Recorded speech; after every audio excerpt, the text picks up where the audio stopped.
Okay, we'll get this started. We have the advancing team from the first game of the quarterfinal round. It's Dallas Baptist, joined by Coach Blake Flickner, and then student athletes Xavion Brown and Ricky Lujan. Coach, first, if you want to give us opening comments.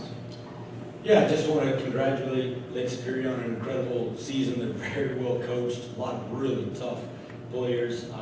They came out with a ton of confidence and aggressiveness. They shot the ball really well, which we knew they would. And just want to congratulate them. I'm also really proud of our guys, the way that they hung in there.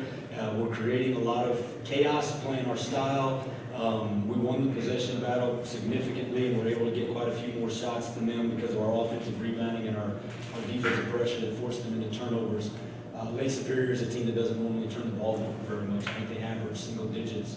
So just really proud of the way that we played and continued to hang in there. We were down at halftime, but we really felt like overall we were playing well and getting pretty good shots. They weren't all going in, but they were good quality shots. And so we wanted to trust the process and continue to do it, what we've worked on.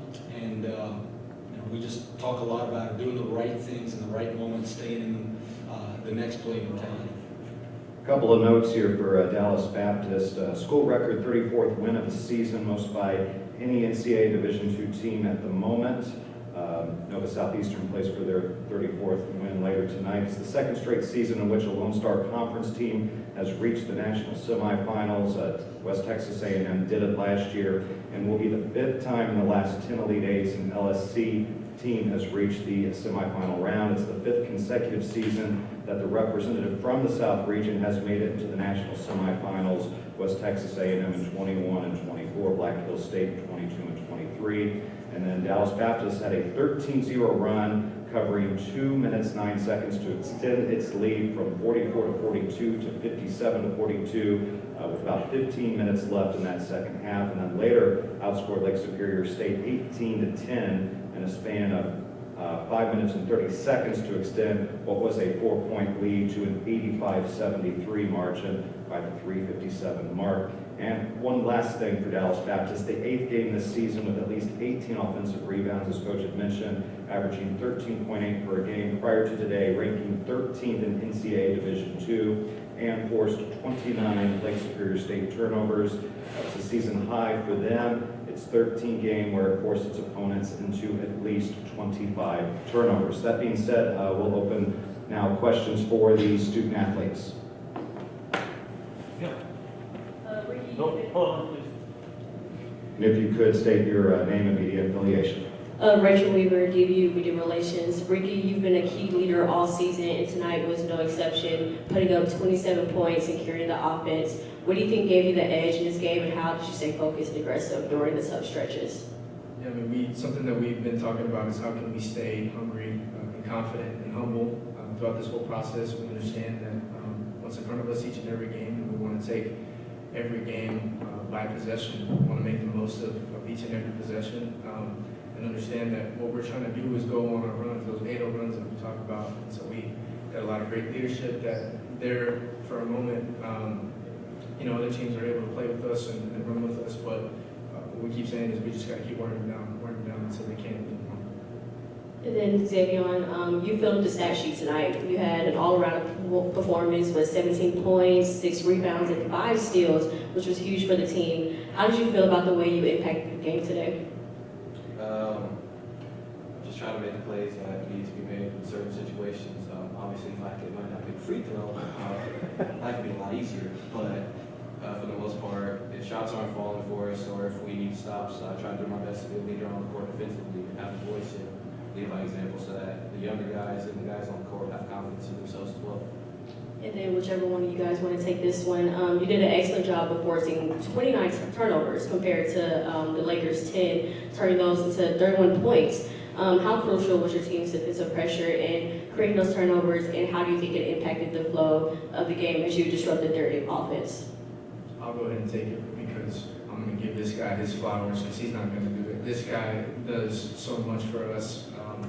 said, he filled the stat sheet across the board, and he just brings another element to our press, which makes everybody else's job easier. But not only him, you know, he's a very big focal point, but other guys like Trev, Deuce, and Cam, when he's rotating, getting downhill, we got a lot of guys that are buying into what we're trying to do, and that's just, it makes it so special. Additional questions for the student athletes? All right. Thank you, guys. Jaron, I love you, kid.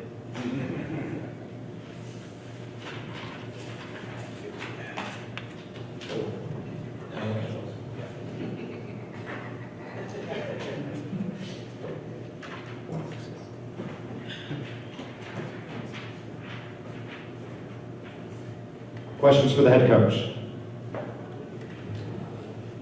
Again, Rachel Weaver, DBU Media Relations. Coach, congratulations on the win. Despite that momentum shift with that late surge to close the first half, we were still behind entering the second. What do you think ignited that 13-point scoring run to start the second half as we were shooting 32.6 at first, and then we closed out the second half shooting 69? Yeah, just belief and confidence based on what we've done. We know that at some point we can score quick. We've had, I think, among the top in the country in 8-0 runs and 10-0 runs and 12-0 runs, and we hadn't had an 8-0 run yet at halftime because we hadn't been scoring the ball very well in the first half, but it felt like the shots were good. And so we talked about at halftime to just continue to trust the process and do what we're doing, play with confidence. You know, thankfully the second half we came out, Trev made a few shots, AJ made a 3, Ricky was lights out, I think Cam made a 3, and just continue to trust what we're doing. You know, we don't want to let the scoreboard define us. Basketball is not our identity, but it's something that we want to do. And if you get caught up in the moment of, oh no, it's not going well, what are people thinking? Or, you know, you think about these things outside of the court, then it can snowball on you mentally. And we just wanted to get lost on what's happening on the court. We know win or lose who we are, and so we don't have to worry about that. We just keep playing as hard as we can, as tough as we can, as smart as we can, as intelligent as we can, get the best shots that we can. And if we'll do that for 40 minutes, I think we got a pretty good team. And we've really shown that throughout the season. And I said, you know, guys, I felt like we'd outplayed them at halftime. We'd gotten more good shots. The scoreboard said that we were behind, but sometimes after 20 minutes, that's what the scoreboard says. But after 40 minutes, if you got 40 minutes of better possessions, then eventually, I think the team that deserves to win will show up on top. And our guys just believed that, and they trusted that, and continued to play with a lot of boards. Well, you guys were strong in the paint, outscoring them 52-26. How important was controlling the paint for your team's success, and what was the key to establishing that dominance tonight? Yeah, that's a mentality and a toughness. You know, we actually, I thought we were struggling to finish in the paint, but we wanted to put pressure on the rim. That's where the best three-point shots come from, is the inside-out threes. And it's just a higher percentage shot. And when the shots aren't falling, you know, you want to be able to get to the free throw line, get to the basket. We've got guys that are great finishers in there. Today, for whatever reason, we struggled a little bit, but then X just said, I want to take over now. It's time for me to step up. He's a reluctant scorer at times because he's so unselfish. But at one point, he just said, give me the ball. I'm ready to go. And he'll make some plays, and that was huge. That gives us an extra bonus offensively as well. And then you don't know your opponent yet, but again, congratulations on the win. What do you be telling your players as you go back to the hotel? What key message, key factors will you be looking forward and sharing with them? Yeah, recover, rest, refuel, rehydrate, take care of your body physically, clear our minds mentally. Obviously, the coaches are working on scouting and the game plan for the next one. And once we know who our opponent is, then we'll be able to think about that. But for now, I'm glad we played the early game now. Wasn't sure, how our energy would be coming out in an early game. But now that you've played it, it's nice to be able to watch the other games the rest of the day and then be able to just take that time to refocus and come up with a game plan moving forward. Additional questions? All right, thank you, Coach.